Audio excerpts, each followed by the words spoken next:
అవును. సో దీని మీద అసలు ప్రజెంట్ ఎలా ఉంది, ఎలా ఉండబోతుంది అనే దాని మీద మనకి విశ్లేషణ చెప్పడానికి ఎక్స్పర్ట్ ఉన్నారు, గోల్డ్ ఎక్స్పర్ట్ నాగేంద్ర సాయి గారు జూమ్ లో సిద్ధంగా ఉన్నారు సార్. రైట్.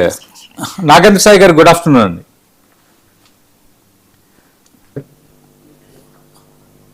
నాగేంద్ర సాయి గారు మీ వాయిస్ రావడం లేదు సార్, ఒకసారి మీ వాయిస్ చెక్ చేసుకోరా. వినిపిస్తుంది. నాగేంద్ర సాయి గారు, మనం చూసాం అంటే గోల్డ్ ఒక్కసారిగా హై రేట్ కి పెరిగిన నేపథ్యంలో మనం చాలా విశ్లేషణలు చేశాము. ఇప్పుడు లేటెస్ట్ గా రోజు రోజుకి తగ్గుతోంది, 1,50,000 లోపు వచ్చింది.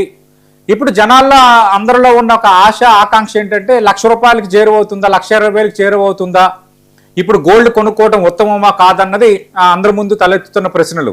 ఒక ఎక్స్పర్ట్ గా మీరు ఏం చెప్తారు సార్? ఇంకా బంగారం ధర తగ్గే అవకాశం ఉందా, లేదంటే మళ్ళీ పెరిగే అవకాశం ఉందా? మీ అంచనా ఏంటి? మనం గతంలో కూడా అనేక చర్చల్లో పాల్గొన్నాం, అనేక సార్లు దీని గురించి డిస్కస్ కూడా చేశాం. అవును. అప్పటి నుంచి నా స్టాండ్ ఒకటేలాగా ఉంది, బంగారం ధర తగ్గే అవకాశాలు చాలా ఎక్కువగా ఉన్నాయి.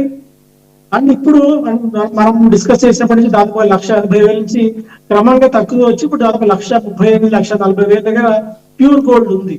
నా అంచనా ప్రకారం బంగారం ధర ప్యూర్ గోల్డ్ అంటే 24 క్యారెట్ బంగారం ధర 1,25,000 వరకు వచ్చే అవకాశాలు స్పష్టంగా కనిపిస్తున్నాయండి. మేబీ అంతకంటే తక్కువ వచ్చే అవకాశాలు షార్ట్ టర్మ్ లో అయితే తగ్గే అంతగా కనిపించట్లేదు.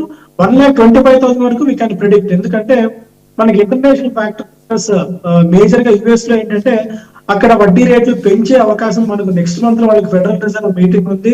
ఆ ఫెడ్ మీటింగ్ లో కనుక వడ్డీ రేట్లు కనీసం 0.5% మేర పెంచినట్టయితే దాని ఎఫెక్ట్ బంగారం మీద కూడా పడుతుంది. అప్పుడు డిమాండ్ కొద్దిగా బంగారానికి తగ్గుతుంది, యుఎస్ డాలర్ కి డిమాండ్ పెరుగుతుంది. కాబట్టి ధర మరింతగా తగ్గే అవకాశాలు అయితే ఉన్నాయండి. అంటే ఇప్పుడు జేపీ మోర్గాన్ కానీ, డాయిష్ కానీ, ప్రపంచంలో ప్రముఖ రీసెర్చ్ ఏజెన్సీస్ అన్ని కూడా కనీసం 10 నుంచి 20% వరకు ఇక్కడి నుంచి కూడా బంగారం ధరలు తగ్గే అవకాశాలు ఉన్నాయని చెప్తున్నారు. మనకు అడిషనల్ అడ్వాంటేజ్ ఏంటంటే రూపాయి 97, 98 దాకా ₹100 అనుకున్నది కాస్త మెల్లగా తగ్గుతుంది. అది కూడా మనకు అడిషనల్ అడ్వాంటేజ్ గోల్డ్ ధర ఇక్కడ దేశీయంగా తగ్గడానికి. సిల్వర్ గురించి కూడా మనం మాట్లాడుకుందాం. మీరు ఏదైనా స్పెసిఫిక్ గా సిల్వర్ గురించి అడగాలనుకుంటే, అంటే ఇప్పుడున్న పరిస్థితుల్లో మరి బంగారం కొనుగోలు చేయొచ్చా, ఇంకా ఆగడం ఉత్తమమా?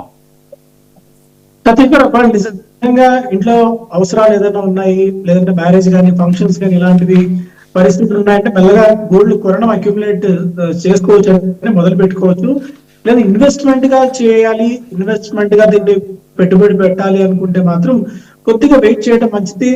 లేదు అసలు మేమంతా ఆగలేము అనుకున్నట్టయితే మెల్లగా మొదలు పెట్టుకోవచ్చు. అంటే హార్డ్లీ నేను చెప్తున్న ప్రైస్ ఏంటంటే ఒక 20,000 ఇక్కడ నుంచి 10 గ్రాముల మీద 15 నుంచి 20,000 రూపాయల దాకా డిఫరెన్స్ కనిపిస్తుంది. ఒకవేళ కొద్దిగా ఆగగలిగితే మేబీ 1,25,000 వరకు వెయిట్ చేసి తీసుకోండి. లేదా అవసరాలు ఉన్నాయంటే మాత్రం మొదలు పెట్టుకోవచ్చు అండి ఇన్వెస్ట్మెంట్.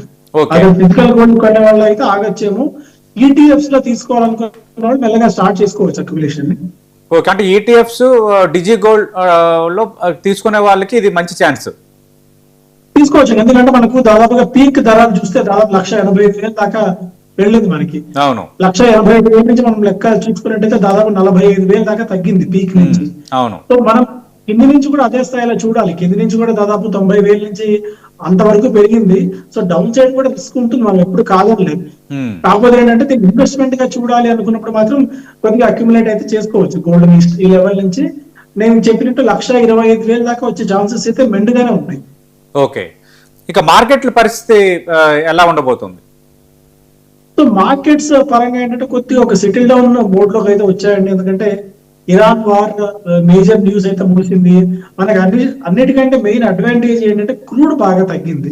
సో క్రూడ్ దాదాపు $72 దాకా రావడం మనం చూసాం. అంటే ఒక దశలో $100 దాకా వెళ్ళి ఈ క్రైసిస్ మనం చాలా ఇబ్బంది పెట్టాం. అంటే ఇతర దేశాల సంగతి పక్కన పెడితే మనం మెజారిటీ క్రూడ్ ఆయిల్ మీద డిపెండ్ అయిన దేశం. దాదాపు 90% వరకు మనం ఇతర దేశాల మీద ఆధారపడతాం. కాబట్టి ఎక్కువ ధర చెల్లించుకోవాల్సి రావడం వల్ల రూపాయి పతనమైంది. అండ్ దానికి తోడు మన ఓవరాల్ గా డెఫిసిట్ కూడా బాగా పెరగడం చూస్తున్నాం. ఇప్పుడు ఏంటంటే $70 స్థాయికి రావడం వల్ల మనకి చాలా అడ్వాంటేజ్ ఇది. అండ్ మెల్లిగా మన మార్కెట్ ఇక్కడ నుంచి కొద్దిగా రికవరీ అయ్యే ఛాన్సెస్ స్పష్టంగా కనిపిస్తున్నాయండి. Right, thank you Nagendra Sai గారు, వాల్యుబుల్ టైం కేటాయించారు. మనం చూస్తున్నాం ప్రముఖ ఎక్స్పర్ట్ నాగేంద్ర సాయి గారు చాలా స్పష్టంగా చెప్తున్నారు బంగారం ధరలు సంబంధించి మరింత తగ్గే అవకాశాలే ఉన్నాయి. కానీ అందరూ అన్నట్టుగా 1,00,000కి చేరే ఛాన్స్ లేదు. 1,25,000 వరకు ర్యాలీ అయ్యే అవకాశం ఉంది అంటున్నారు. ఒకవేళ ఎవరైనా ఇన్వెస్ట్మెంట్ మోడల్లో అంటే ఈటీఎఫ్స్ మోడల్లో ఒకవేళ ఎవరైనా ఇన్వెస్ట్ చేయాలనుకున్నా, డిజి గోల్డ్ రూపంలో ఇన్వెస్ట్ చేయాలనుకున్నా ఇది మంచి సమయం, ఖచ్చితంగా దాని యొక్క రిజల్ట్ బెస్ట్గానే ఉంటుంది అంటున్నారు. ఒక క్లారిటీ వచ్చింది కదా, అంటే బంగారం ధర క్రమంగా తగ్గుతున్న క్రమంలో 1,25,000 వరకు ర్యాలీ అయ్యే అవకాశాలు ఉన్నాయి. ఒక రకంగా ఇది పసిడి ప్రియులకి గుడ్ న్యూస్ లాంటిదే. అంటే సరే ఒక ఇన్వెస్ట్మెంట్ విషయంలో కొంత జాగ్రత్త, కొంత టైం వెయిట్ చేయాలి అంటున్నారు. అవును, అంటే ఇన్వెస్ట్మెంట్ విషయంలో కొంతకాలం వెయిట్ చేయాలి అని ఎందుకు అంటున్నారంటే ఖచ్చితంగా తగ్గడం అనేది కామన్గా కనిపిస్తోంది. కానీ ఏమైందంటే ఇప్పుడు 1,80,000 నుంచి 1,40,000కి వచ్చింది. 1,50,000, 1,55,000 మీద చాలా రోజులుగా గోల్డ్ రేటు అటు ఇటు మధ్యస్థంగా ఆడుతూ ఉంది.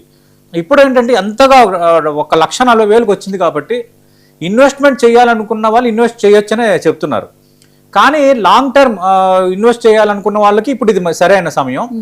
ఇప్పటికిప్పుడు ఇన్వెస్ట్ చేయాలి, లేదంటే ఇప్పటికిప్పుడు కొనుగోలు చేయాలి, ఫర్ ఎగ్జాంపుల్ రా గోల్డ్ కొనుగోలు చేయాలి, అలాంటి వాళ్ళు ఆగితే మంచిదని. ఇప్పుడు ఒక పెళ్లిళ్ళు, ఒక శుభకార్యం ఉంది, కొందరికి ఎలా ఉంటుందంటే ఈటీఎఫ్స్ వీటి మీద అవగాహన ఉండదు, డిజి గోల్డ్ మీద అవగాహన ఉండదు, వాళ్ళు గోల్డ్ కానీ వెండి కానీ రా కొనుక్కుంటారు, నేరుగా కొనుక్కుంటారు.